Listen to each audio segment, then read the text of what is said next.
আসসালামু আলাইকুম গাইস, আমরা এই মুহূর্তে সৌদি আরব আছি, রিয়াদ এয়ারপোর্টের পাশে। তো এখন শীতকাল চলতেছে, তারপরে দেখুন এই যে তাপমাত্রা কত দূর আছে, 42°C। আর শীতকালে যদি এত তাপমাত্রা থাকে তাহলে বুঝতে পারেন যে গরমকালে কী পরিমাণ তাপমাত্রা হতে পারে। আর এই তাপমাত্রার ভিতরে আমাদেরকে কিন্তু কাজ করতে হয়।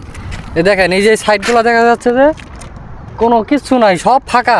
এই যে সাইডে দেখেন সব ফাঁকা, খালি বালি আর বালি, আর কিচ্ছু নাই। দেখেন ভাই, প্রবাস জীবন আসলে কীরকম কষ্টের। দেখছেন খালি পাথর আর পাথর। গাছটা কোন জায়গায় হবে? ওই যে আমাদের প্রজেক্ট।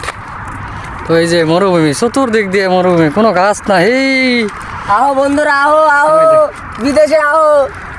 দেখেন ভাই, খালি পাথর আর পাথর, কোনো মাটি নাই, খালি পাথর। গাছটা কোন জায়গায় হবে? একটু পানি ফেলাইলে যেমন মিনিটেই শুকিয়ে ফেলা, এরকম তাপ। দেখেন অবস্থা।